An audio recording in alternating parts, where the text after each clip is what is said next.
రామాయణం అరణ్యకాండ 29 సర్గ. ఇక్కడ కరుడు శ్రీరాముడు కూడా ఒకళ్ళనొకళ్ళు పౌరుషోక్తులు మాట్లాడుకోవటం అనుకోవటం, అలాగే కరుడు శ్రీరాముడి మీద గదతో దాడి చేయటం, రాముడు దాన్ని మళ్ళీ తుత్తు చేయటం గురించి ఇక్కడ చెప్పబడింది. కరంతు విరధం రామో గదాపాణిం అవస్థితం మృదుపూర్వం మహాతేజాః పౌరుషం వాక్యమబ్రవీత్. రథాన్ని కోల్పోయి గుర్రాలు, సారథి, ఇంత సేన అందరూ మరణించారు.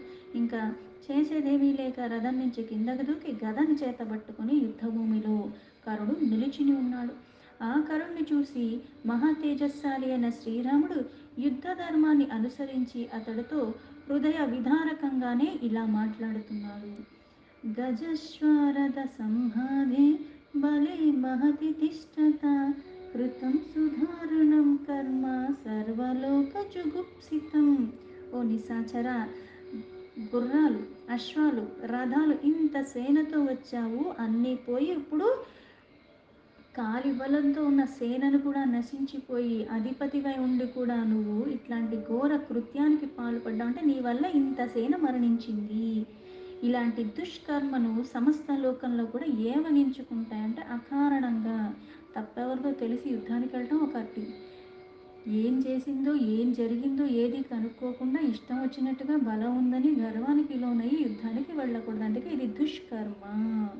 పైగా ఒక్కళ్ళ కోరిక మేరకు మనం వ్యవహరిస్తే ఏమైంది, అంత సేన నశించిపోయింది. ఆ కారణంగా కొంతమంది మరణానికి కారణమైనట్టు. ఉద్వీజనీయో భూతానాం నృశంసః పాపకర్మకృత్ త్రయాణమపి లోకానాం ఈశ్వరోపి న తిష్టతి. సమస్త ప్రాణాలకి భయాన్ని గుర్చేవాడు, హింసించువాడు, పాపకర్మలు చేసేవాడు, అట్లాంటి వాడు ముల్లోకాల్లో కూడా వాడు అధిపతిగా ఉన్నా సరే అతడు మృత్యువు నుంచి తప్పించుకోలేడు. కర్మలోక విరుద్ధం తు కుర్వాణం క్షణధాచర తీక్షణం సర్వజనో హంతి సర్పం ద్రష్టుమివాగతం. ఇంకా అంటే ఇట్లాంటి అధిపతిగా ఉన్నా సరే ఇటువంటి ఏమన్నా పాపాలు చేసి ఇంకొకరిని బాధిస్తే వాళ్ళు కూడా మృత్యువుకి చేరువవ్వాల్సిందే. అలాంటిది నీ వంటి అల్పుడి విషయంలో నువ్వు అంత ఉన్నతంగా ఏం చేసింది వాడివి కాదు, నువ్వు చేసిందన్నీ కూడా పాపాలే. ఇంకా చెప్పాలా, లోక కంటక అంటే అందరినీ బాధిస్తున్న వాడివి, భయంకరమైన కర్మల్ని ఆచరిస్తున్న వాడివి, ఒకళ్ళ మీద కూడా దయ లేకుండా ఉన్నవాడివి, ఇలా దుష్ట సర్పంలాగా అందుకు నువ్వు చంపటానికి అర్హత ఉన్నవాడివి. లోభాత్ పాపాని కుర్వాణః కామద్వా యో న బుధ్యతే భ్రష్టః పశ్యతి తస్యంతం బ్రాహ్మణీకరకాధివా.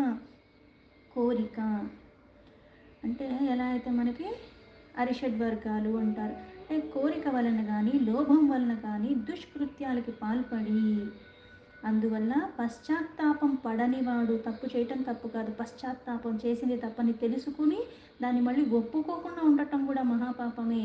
తన సర్వ ఐశ్వర్యాలను కూడా కోల్పోతాడు.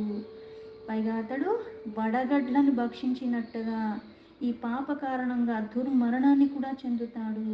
అట్లాంటి వాడి మృత్యువు అంటే తానే కోరి తెచ్చుకున్నట్టుగా, అంటే ఏది చేస్తున్నావో దానికి ప్రతిఫలాన్ని నువ్వే అనుభవిస్తాం.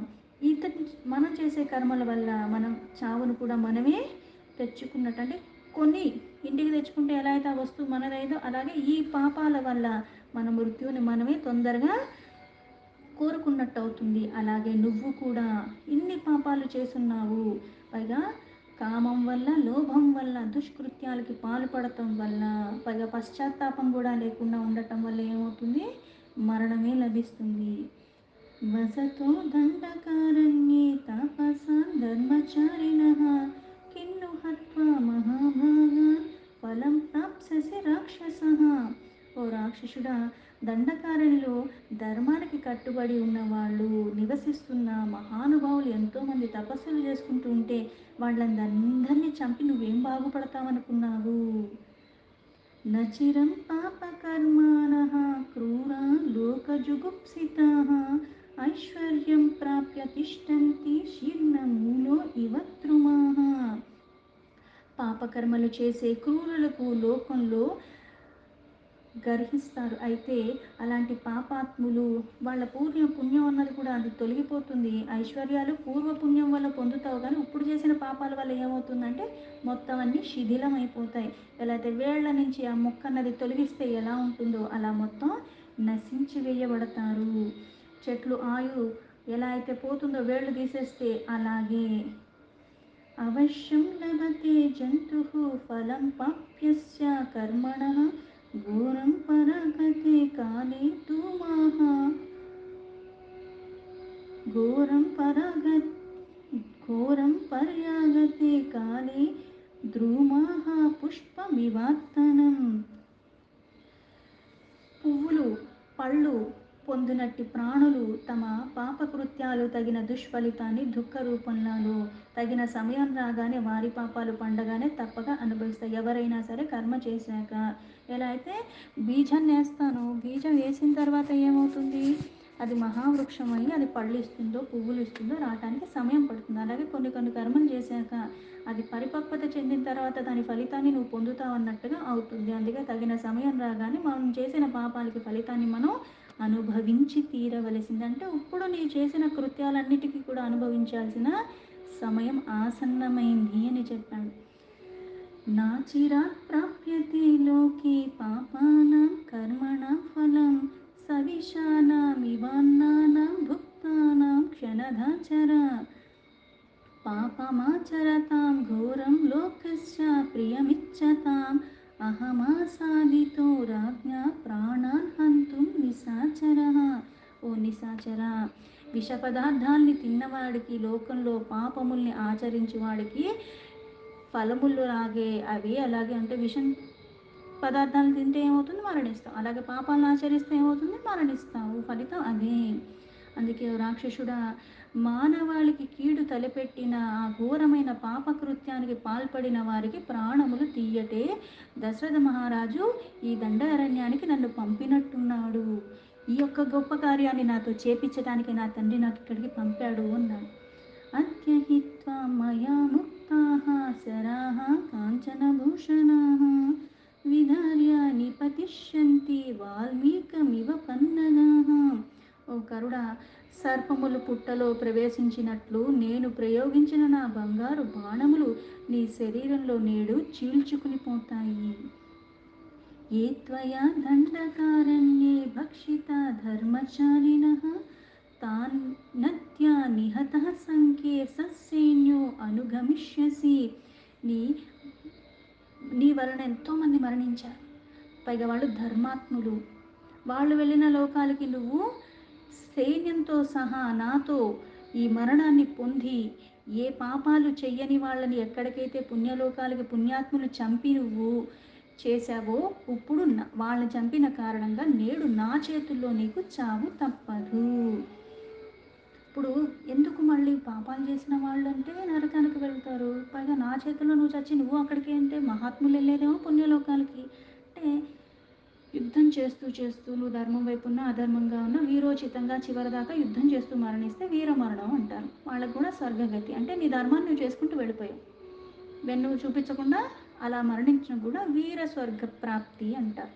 ఇంతమంది చచ్చిపోయారని చెప్పేసి పారిపోయి ఉండొచ్చు కదా, పారిపోకుండా ఇంకా యుద్ధాన్ని కొనసాగిస్తున్నాడు. పైగా విజయం సాధిస్తాడన్నది ఇక్కడ కొద్ది కూడా లేదు, అయినప్పటికీ యుద్ధాన్ని కొనసాగిస్తున్నాడు. అందుకే వాళ్ళు వెళ్ళిన చోటికి నువ్వు వెళతావు అన్నాడు. అద్యత్వాం పతితం బాణేః పశ్యంతు పరమర్షయః నిరయస్సం విమానస్థా ఏ త్వయా హింసితాః పురా. ఈరోజు నా బాణాల దెబ్బకి నేల మీద వాలిపోతావు. నరకయాత అంటే తీవ్ర ఆవేదన కలుగుతుంది. అదంతా అనుభవించి అంటే నువ్వు పూర్వం ఎలా అయితే వాళ్ళందరినీ చిత్రహింసలు చెప్పి వాళ్ళని మరణించేలాగా చేశావో ఇప్పుడు ఆ మహర్షులు పైనుంచి ఇవన్నీ చూస్తారు. ప్రహారత్వం యథా కామం కురు యత్నం కులాధమ అద్యతే పాతయిష్యామి శిరస్థాల ఫలం యదా. ఓ రాక్షసుల్లో అధముడా, నీ ఇష్టం వచ్చినట్లు ఇప్పుడు యథాశక్తి చేశావు. అందుకు నువ్వు ఇప్పుడు కూడా నా మీద ఎన్ని ప్రయోగిస్తావో అన్నీ ప్రయోగించుకో. కానీ ఎలా అయితే తాటి పండులాగా అవలీలగా నేను నీ తలని మాత్రం నేల మీద వేసేస్తాను, అంటే నీ శిరస్సు ఖండించేస్తాను. ఏవముక్తస్తు రామేణ క్రుద్ధः సంరక్తలోచనः ప్రత్యువాచ కరో రామం ప్రహసన్ క్రోధమూర్ఛితः. శ్రీరాముడు ఇట్లా పలుకుతుంటే కరుడికి ఇంకా కోపం వస్తుంది. అతని కళ్ళు ఎర్రగా అయిపోయి అతడు ఆవేశంతో చాలా వికృతంగా నవ్వుతూ రాముడిని చూస్తూ మళ్ళీ ఇట్లా దానికి రాముడు చెప్పిన ప్రతిదానికి ఇప్పుడు సమాధానం చెప్తున్నాడు. ప్రాకృతాన్ రాక్షసాన్ హత్వా యుద్ధే దశరథాత్మజ ఆత్మన కథమాత్మానం అప్రశస్యం ప్రశంససి. ఓ దాశరథి, యుద్ధంలో సాధారణమైన సైనికుల్ని చంపి ఒక మహావీరుడివి అన్నట్టుగా నువ్వు నిన్నే ఎందుకు అనుకుంటున్నావు? అంతలాగా ఏదో ఘనకార్యం చేశానని అనుకుంటున్నావేంటి? విక్రాంత బలవంతో వా ఏ భవంతి నరర్షభాః కథయంతి నతే కించిత్ తేజసా స్వేన గర్వితాః. నిజంగా నువ్వు చేసిన యుద్ధం ఏ మాత్రం కూడా పోవటానికి వీల్లేదు. ఎందుకంటే యథార్థానికి పరాక్రమవంతుల్ని బలశాలు అయిన వాళ్ళని చంపితే కదా. కానీ ఒక నరశ్రేష్ఠుడు తన శక్తి సామర్థ్యతలకి గర్వపడకూడదు, పైగా వాటిని పొగుడుకోవటం కూడా. అంటే మీకున్న శక్తి ఎంత, నువ్వెంత. ప్రాకృతాస్త్వా కృతాత్మానో లోకే క్షత్రియ పాంసనాః నిరర్ధకం వికత్తంతే యథా రామ వికత్తసే.